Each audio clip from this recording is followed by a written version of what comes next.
the areas in my life that when I became a professional speaker and trainer was I had mentors, people that I watched, that I looked at who were going, oh, you know, I'd like to be like this person, I'd like to be like that person. And so when I started speaking, I started imitating these people. And I believe I did that when I started managing as well. There were certain people that I looked up and went, these are great managers. And I started imitating them, started doing things they did. And that is fine for a while, maybe a day or two. But the truth is, you have to be you. You're going to take the principles of leadership and management and you've got to inject those principles with you. Because if you inject those principles with, you know, someone else's style, someone else's personality, imitate that manager you were working under, go, oh, that was a great manager, I'm going to be like them, I'm going to imitate them, you will never really arrive to your full potential and who you are. Because nobody is you. Trying to do things yourself. Oh my gosh. Lack of delegation is one of those things that will kill a manager quicker than anything, will wear you out, burn you out. You have got to learn the key, the art. I like to call it the art of delegation. It's not just delegation, it's an art. It's an art form. And it's going to rub against your everything in your fiber of I've got to do it right, I've got to get it right, I've got, you know, it's not going to be done. The panic of if I give it to people, are they going to get it done? I'm going to get into trouble if that, you know what? It's fear. You've heard of fear, right? False evidence appearing real. Now, one of the biggest fears of people is, well, I don't have the personality to be a leader. I wasn't born with leadership skills, you know. And we have these ideas of what leadership, you know, these people who can stand up and talk and share and show the way and be the way and follow me, I'm moving ahead.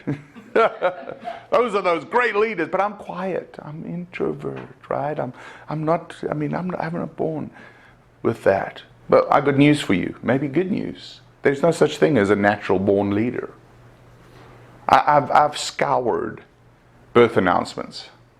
Never seen today a great leader was born.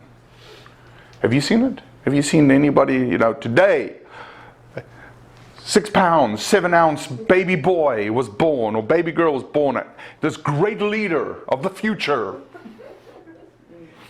No, you're going to look at that and go, wow, you know, that's awesome, parents, but you're deceived. All right, you don't know that. However, I've seen great leaders die. Right? I've seen announcements going today, a great leader died. A great leader passed away. A great leader. So, somewhere between that birth announcement and the death announcement, a great leader was created. Doesn't that give us hope? Doesn't give us say, you know what? I wasn't born with all these attributes of great leadership, but I can become a great leader if I just learn how to become one. I can learn how to be a great leader. Do not become defensive. One of the things I've learned is one of the best ways to overcome defensiveness is ask a question. You're stupid. Hey, okay. Help me understand you. I would really love to know what makes you feel that I'm stupid.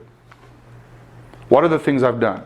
Because here's the thing, when people are personally attacking you, it's on an emotional level. What you've got to do is you've got to take it from emotion to logic, to mind. The only way you can do that is not responding back in emotion. No, you stupid. No, you always say that, I hate you.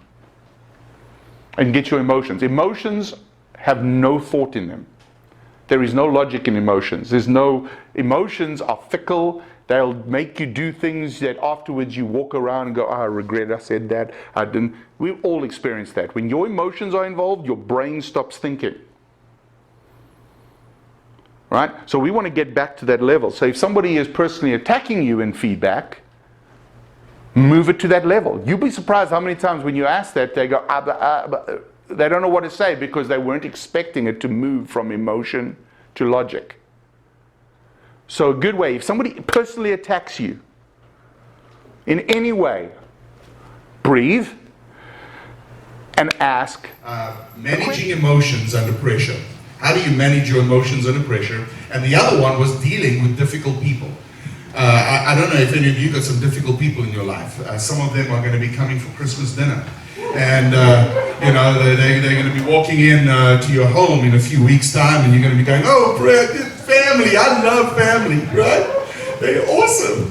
And then, some of those little monsters are going to be jumping out of that, out there, because suddenly those people that you thought you let things go are now in your face the whole time, right? And so, I was teaching on dealing with difficult people, managing emotions under pressure. How do you manage your emotions when things get hard? How do you stop exploding and blowing up? But it's interesting, even when you're speaking and teaching these type of things, maybe your emotion, maybe as you teach them, you realize that you haven't got it all together yourself. And, though I had all these principles, these steps on how to do it, and, all these ways of how do you manage emotions, I was realizing something, that even in my own life, there were some emotions, there were some things that I wasn't managing very well, I wasn't dealing with. And believe me, especially when stress hits, that's when the emotions seem to come out. And the problem with that is that what I was doing in these topics was dealing with what we call the fruit. I was lopping off fruit, left, right, and center. Okay, you lose your temper, let's lop that fruit off. You're getting angry, lop that one off. You cry every time you go under pressure, let's deal with that one. You're getting depressed, let's lop that fruit out. The problem with lopping fruit off is that it keeps coming back, because the tree's still there, and the real problem is not the fruit, it's the root. And so I started realizing this, that I could cut off fruit all day long. I could get the 7-step program, the 12-step ways to do something, but unless the root gets killed, unless the heart gets healed, you're going to be getting problems with that tree all day long. You're still going to get the same fruit. It might appear in a different way. You might deal with this type of fruit for a little bit, through self-discipline and self-control, and then another one pops up and hits you in the back of the head. Let go. Are there things in your life that you might not even know about that are dictating your future? You see, the problem is so many times people live in the past, which then affects the present, which clouds the future. You see, the future is tied to the past if you don't let the past go. Your future will always be tied to the past. Let me say that again. If you don't allow your past to be let go, it'll dictate it. It'll determine it. It'll create your destiny.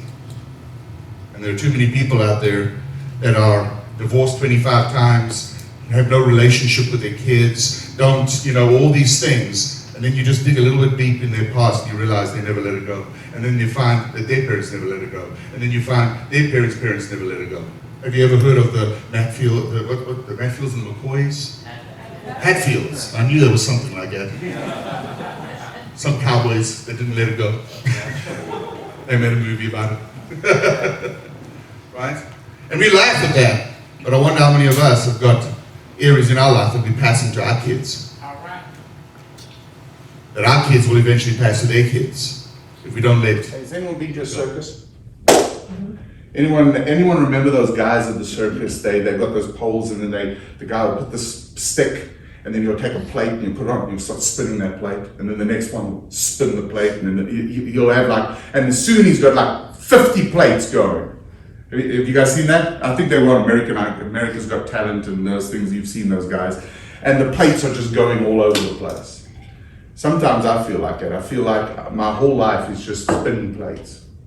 I come to work, I put my hat on for my boss hat with my employees, or I'm working with Prior. I come out, I meet you guys, I got another hat on. Now I'm the Orrin Rudolph, the trainer hat, and then I'm a boss hat. Then I'm at home, I'm with my wife. Then I'm Orrin Rudolph, the husband, and then I've got my 2 daughters. And now I'm Orrin Rudolph, the dad. And it's like everything is just spinning plates. Have you ever got to the point where it's like, I just wish that all these plates would just come crashing to the ground. I'm just done. I'm like, damn it, I can't handle this anymore. Have you ever had those days? It's like, just drop. Isn't it interesting on those days that you feel like that, that's when those difficult people say, I want to change the word for you all today. It's the word try. A great philosopher once said, do or do not. There is no try. Right? I want to change that word. Have you ever heard people go, I'm going to try to do this? You ask them that, I'm going to try. I want you to change the word try into train. I'm not going to try to work in professionalism and tact. I'm going to start training. You see, there's a difference. That's why New Year's resolutions never work, because everybody's trying to do them. And try means failure. But when you train, what does that mean? You start putting things in your life. You know, you don't go to a gym to try, right? You go to a gym to train. And that's why they got all the equipment there. But we go through life, I'm going to try, and then we've got no equipment, we've got nothing to try with, and then we go, I give up. First hard situation comes along, the first hard relationship, the first difficult person's like, damn this tact and professionalism, screw it, I'm not doing it. I tried, okay? I tried. I'm going to try this relationship. I'm going to try being a good parent. I'm going to try. No. Train. Put things into your life that will hone your muscles, hone your abilities. You've got them. The difference is now you've got to train them. That's the difference between me and Tom Brady when it comes to throwing a football. He's trained. And he's trained.